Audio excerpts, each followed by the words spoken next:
Contains 6.25% sodium nitrite. Warning, sodium nitrite is a toxic chemical. Hi, I'm Larry the Butcher. I'm gonna make corned beef. I used to make it when I worked for Homer. I kind of ran the pickle room smokehouse area for a while before I left. But I've never made corned beef at home, so this is gonna be something fun, interesting. First, we start with the cure. I don't want a cured piece of meat. I want one that's never been thick. It's supposed to be a dissolved brine.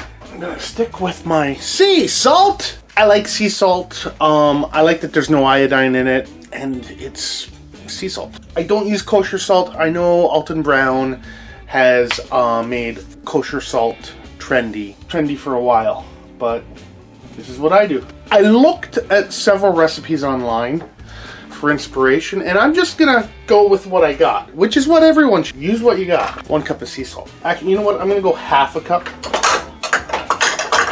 because I'm also injecting.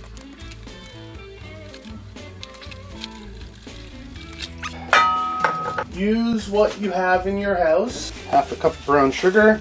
If I had some maple syrup, I'd throw some maple syrup in here too. I'm kind of trying to experiment with like a Canadian corned beef as opposed to like a traditional corned beef. You know, just trying my own thing. So there's an interesting thing about this is Prague powder. Saltpeter is another option. I think they're basically about the same. Whoa.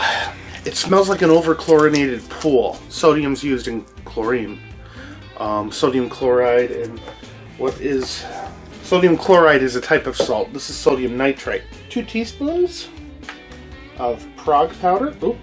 Now for other spice. Everything that Alton Brown put in his. But I do have some of it. I have some ginger. Red pepper would be cool. Let's see what we can add to this batch. Just a little bit of everything. If I had that much nutmeg. Alton's called for ginger. Now whole ginger he wanted. Cinnamon, black pepper, some raisins. I guess I could put garlic powder and onion powder. I could put cumin in here. You know, my usual favorite blend of seasonings. So I think I've added, there's enough there to create an interesting blend. You can hear the water boiling in the kettle. Get it submerged. Is not the color of brine that I remember at Homer's. Now granted, we didn't use brown sugar at Homer's. We used regular sugar. But that's the right smell. I'm really happy. I don't know if you've noticed, but I haven't taken any notes. So this video is going to be as much an archive for product development as it may seem. So now the next job, icing. So we're going to give that 5 minutes to cool down. Okay, I've waited about 20 minutes for the brine to cool down a little. So let's take a look at the more important half of corned beef. The beef! What I did is, we had stew beef on sale at work. And we were using beef clods to make the stew. So I grabbed one and I wedged it out so that I have a brisket-sized piece, because beef brisket is not cheap. Beef brisket is what you call a butcher cut. If you go back to the traditions that were established in Great Britain and the Netherlands 150 or so years ago, when the seaming of meat started to take place, where you started to become more artisanal in how you prepared beef, rather than just cutting in and taking out a wedge and here you go, Bob, your uncle. Other than the tenderloin, that went to the aristocrats. Nobody wanted the brisket, so it went to the butcher. Like chicken feet and pig's feet and all that. Butcher cuts. The peasant cut would be a applicable term as well. You know what I think I'm going to do? I'm going to cut this bag open. I'm trying to think of a way to have this completely submerged in brine. Now, I've got my dollar store lugs, and I intend to use one. I've had this for a while. It's discolored a little, as you can tell, but it still smells good. So we're A-okay.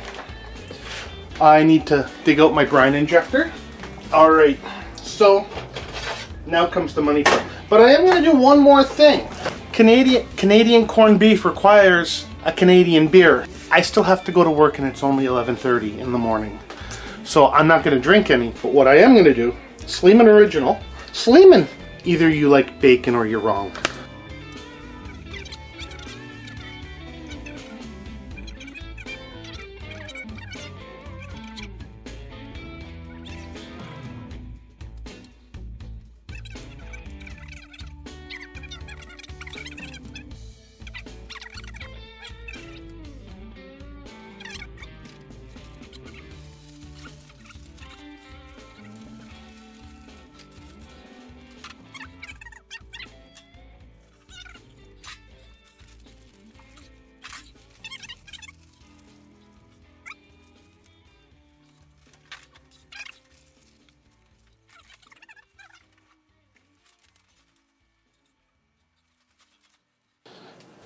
Brandon discovered these the other day. When Grace was in like kindergarten or grade 1, she was selling garbage bags, and we bought 2 bags, and we still have them because we end up using shopping bags as garbage bags. But this should 2 weeks in the downstairs fridge. I'll flip it every couple days so that there's no settling. And 2 weeks. So here's what you do with corned beef. Boil it, rinse it, boil it again, throw your potatoes in and your carrots and all that, and ooh, it's gonna be so fucking awesome. We'll see you in 2 weeks. So it's been 2 or 3 weeks. I wonder if I'm wearing the same shirt. I don't change my shirt. No, I don't. Hey, Alex is here. Today his name is Dirty Face. Go tell Mommy you got a present. A little bit of the history of corned beef. It's not Irish, it's American. Possibly melding of Irish American traditions and Jewish, because corning beef was a Jewish thing. That's pastrami and corned beef, and Montreal smoked meat. I miss Montreal. I haven't been there in a long time. 2008, actually.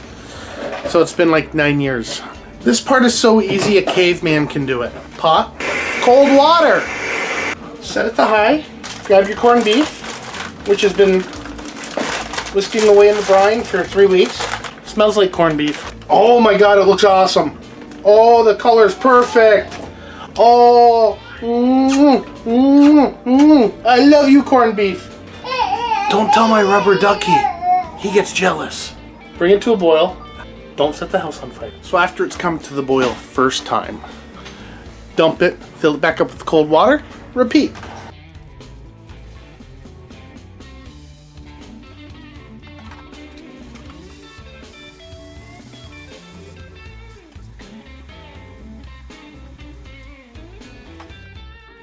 This is a pretty big piece, and let's say it took you 25 minutes for this to come to the boil from cold for the first batch. The second batch probably won't take more than 20 minutes. You're not going to do one this big. Maybe you will. You like leftovers, perhaps. Start at 10 minutes when it comes to the boil, and you reduce it like 3 minutes. You're going to do this 3 times.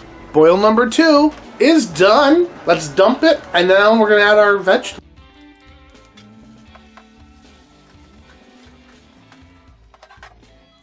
Just to make the cooking a little easier while it's yellow in here, I'm going to cut it in half. The color's right all the way through. I'm going to leave it on high. I'll set the timer for 12 minutes. I'm going to crank it down to medium for about 40 minutes, and then corned beef dinner. So I'm really sorry, guys, I cheated a little. What you're going to see is the corned beef is right here, sliced, ready to go. It's fucking delicious. And the vegetables are in this pot. The potatoes are done, good to go. What I'm going to do is I'm going to drain it a little, make it easier to serve. So let's plate this up. So the funny part is, growing up, I hated cabbage. And then a couple years ago I did corned beef and cabbage for the family, and I had it raw, and it's like freaking awesome. And it loses a lot of its texture, a lot of its crispness, and it's, you know, hit you right here. when you boil it, but it's still good. The fine folks in England use Coleman's. I cross over the 48th. Well, I cross the Niagara River. I get Weber's. I'm probably the only one that's going to have mustard with this. You guys have probably watched my episodes enough to realize that I'm not about plating. That I'm just about the flavors. I could probably learn. Look at that. The color is absolutely perfect. It's from the chuck. It's not like you used a hip piece. So the texture is going to be right. Oh, it smells mustard. Oh, yeah.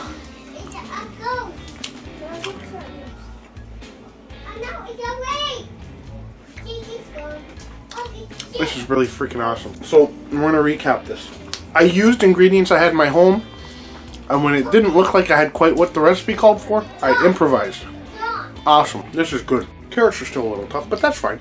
I didn't add any salt to this because, well, it's corned beef. I would suspect that the only corned beef that has more salt than what I added to that is Newfie corned beef. I can't wait for stew beef to go on sale again, because I'm going to do some and throw them on the smokehouse. You can absolutely make this at home. Watch the sales at the grocery stores, at your local butcher shop, wherever you buy your meat. If they have stew beef on sale, ask. I gotta do it.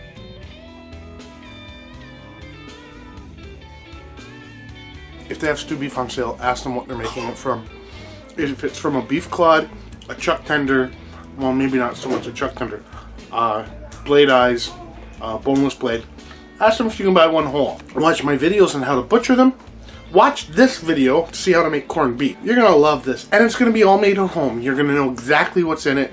You're controlling the process. I, of course, am Larry the Butcher. I cannot thank you guys enough for celebrating St. Patrick's Day with me. I don't have a beer. Don't forget to like this episode, comment down below, hit that subscribe button right there, right under there. See my finger? Right under there. And please share this on all your favorite social media. And find me on social media and interact with me. I will help you out in the kitchen whatever way I can. Guys, thank you once again, and we'll see you later. Bye.